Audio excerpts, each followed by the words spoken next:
Hey everyone, welcome back to the channel. I really appreciate you being here today. I've got a brand new story for you, so let's begin. My name is William. Just 1 week after my divorce was finalized, my ex-wife went and got married again. Yup, you heard that right.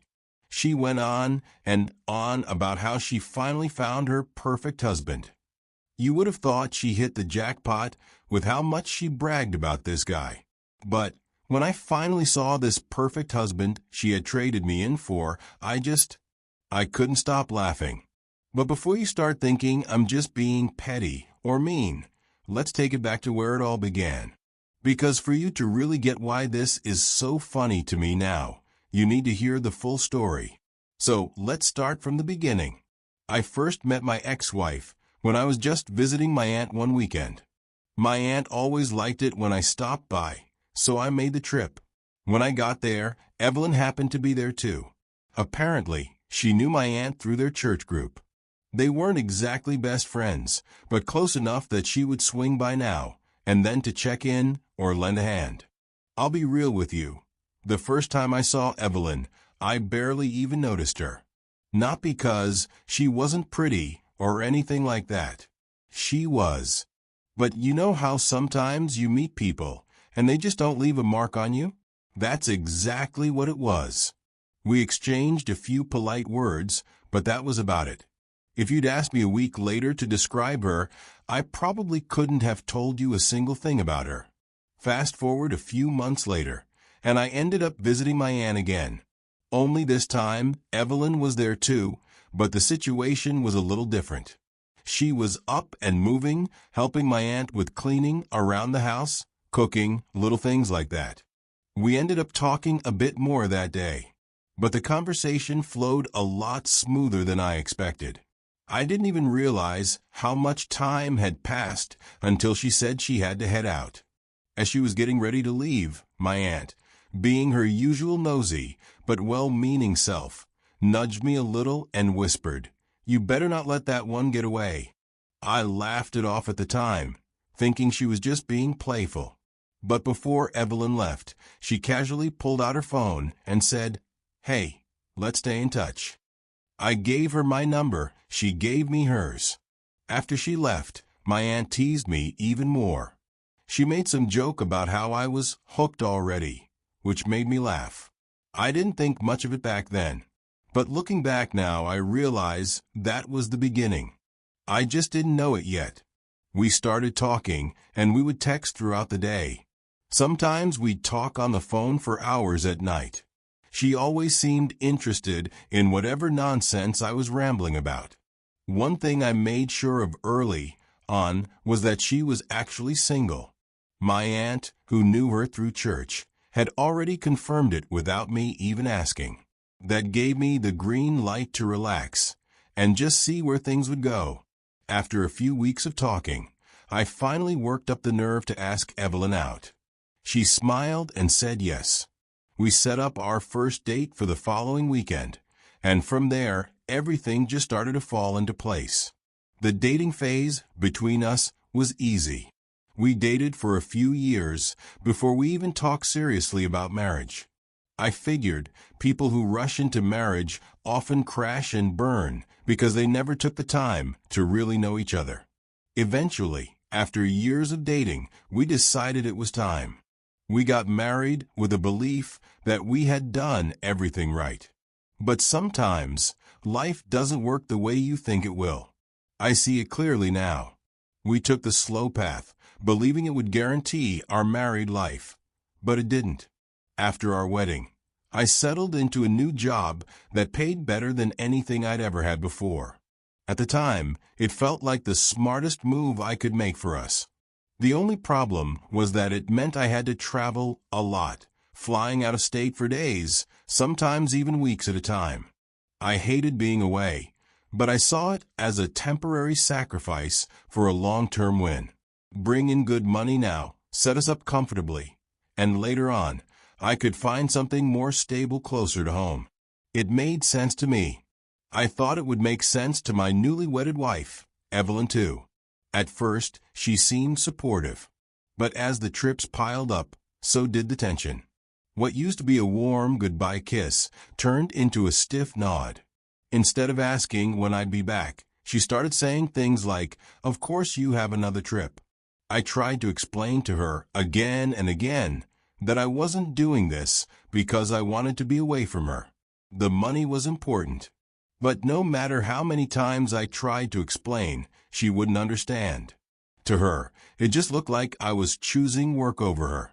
I'd walk in the door, exhausted from a red-eye flight, and she'd start snapping about stuff that could have been brushed off. She started accusing me of things I hadn't even dreamed of doing. She'd ask straight-faced if I was sleeping around during my trips. She told me it made perfect sense to her. In her mind, it wasn't the work wearing me out. It was some other woman. At first, I figured if I didn't give her accusations any weight, they'd die off on their own. I stayed calm, told her she was wrong, and I loved her. But it didn't stop. It only got worse. Being at home started feeling like stepping into a courtroom where I was always the defendant and she was the angry prosecutor. I started finding excuses to stay out longer when I was back, anything to avoid the minefield that waited for me behind our front door. Even with all that distance, even trying to stay out of the line of fire, nothing changed. The coldness between us just deepened. And the sad part was, I wasn't happy being away either. I even started looking for other jobs, ones that would keep me closer to home.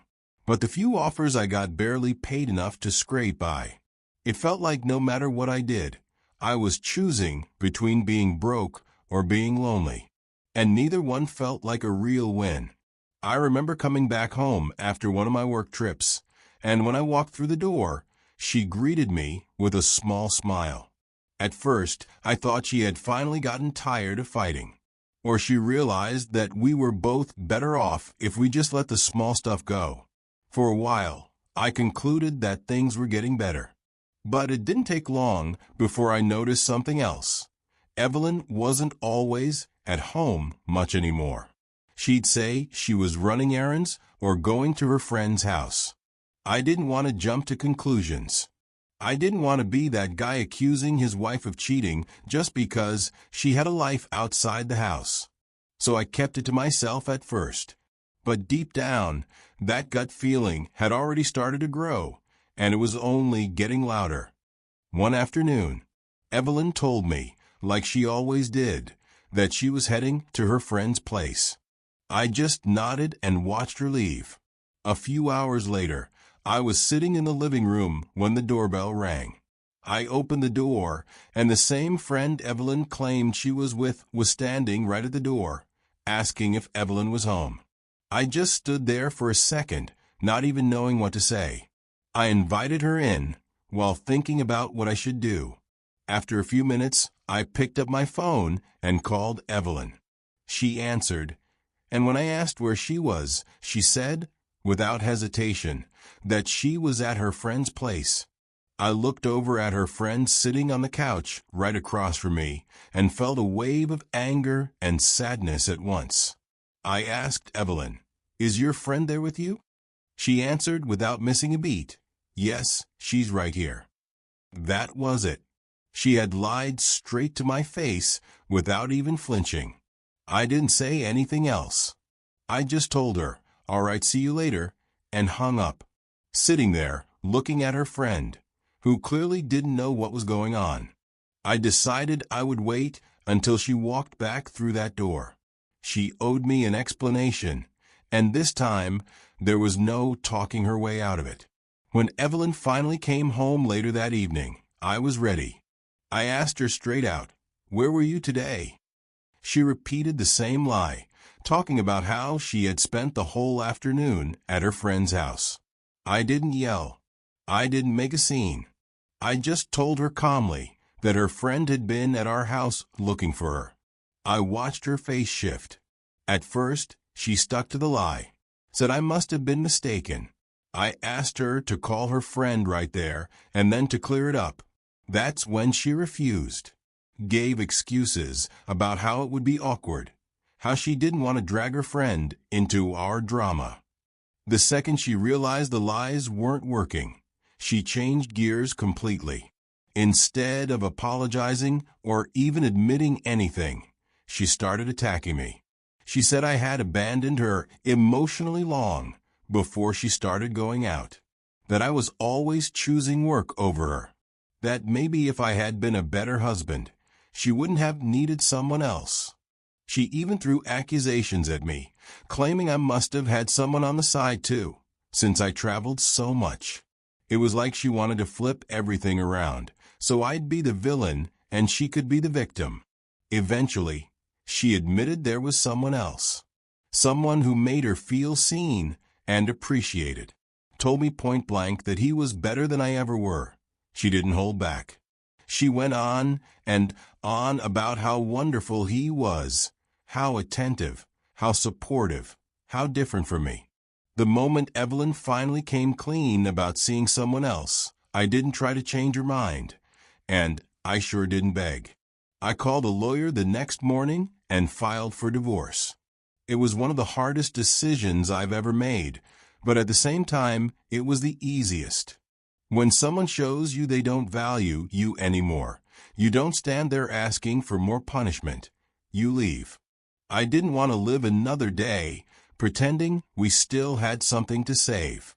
Now, for anyone who hasn't been through it, let me tell you, divorce is not quick. It's not like the movies where someone slaps papers on a table and it's over the next day. It's slow, messy, and it drags everything out. There were court dates, meetings with lawyers, paperwork that felt endless, and the emotional weight of it all was something I wouldn't wish on anybody. Every small decision, who keeps what, who pays for what, turns into a battle. And you have to stay calm through it all, because the system isn't about who hurts the most. It's about what's fair on paper. While the divorce process was dragging on, Evelyn didn't seem bothered at all. She packed up her things, moved right in with her so-called Prince Charming. Our few conversations after she moved out were rough. Every time we had to talk, usually about the legal stuff or about splitting up our belongings, she made it a point to throw little jabs at me. She would smile and say things like, "Well, you were never really enough for me anyway," or, "Thank God I found someone who actually knows how to treat a woman." I won't lie, those words cut deep at first. But after a while, I realized I had to stop letting her words live rent-free in my head. I couldn't control what she said or did anymore, but I could control how I reacted. After almost a full year of court dates, paperwork, and negotiations, the divorce was finally finalized. Evelyn ended up getting a few things from the settlement, but I kept most of what mattered. In the end, I walked away with my head held high and my dignity intact, and that was worth more than anything she could have taken from me. It was exactly 1 week after the divorce papers were signed when I heard the news. Someone told me, almost in passing, that Evelyn had already gotten remarried. I remember just blinking for a second, like, wait, what? I thought there would at least be some gap between relationships. But no, apparently she wasted no time in tying the knot with her new man. I didn't get angry, though. I only wished good luck to them. I didn't plan to ever see her again. But life is funny sometimes. About a month later, I was running errands one afternoon when I bumped into them, Evelyn and her new husband. She saw me first, and the smile on her face dropped like a stone. The second I laid eyes on the guy, I started laughing. Here she was, always bragging during the divorce about how her new man was so much better, richer, stronger, more everything. And here he was, a small, scruffy-looking guy who looked like he still lived with his mom. I stood there, thinking to myself, is this what she betrayed me for? This was her idea of trading up? She just grabbed his arm and dragged him away like a kid trying to hide a broken toy. I wished them a good day and kept walking. I wasn't laughing because I hated her or because I was bitter. I was laughing because I realized right then and there that I had dodged a bullet, a big one. And there was no part of me that wanted to go back and fix anything. Walking away from that moment, I felt lighter than I had in a long time. Just a deep, peaceful feeling that I had finally closed a door that needed to stay closed. Evelyn made her choice, and so did I. And in the end, I think I got the better deal. My freedom, my peace, and a future wide open in front of me. After the divorce, I made a decision early on. I wasn't going to jump into another relationship right away. I needed time to just be by myself, to heal, to figure out what I even wanted moving forward. Funny enough, after the divorce, one of Evelyn's friends started being a little extra nice to me. She would check in often, send friendly texts, and make small talk whenever we bumped into each other around town. Still, I tried not to think too much about it. After everything I had just been through, the last thing I wanted was to get caught up in anything complicated. I needed a break from drama, not a second helping of it. Looking back, there are a few hard truths I had to learn the painful way. The first is that no amount of patience can fix someone who is determined to misunderstand you. I spent years trying to explain myself, trying to be reasonable, trying to be understanding. But if someone is already set on seeing you as the bad guy, it doesn't matter how calmly you talk or how hard you try.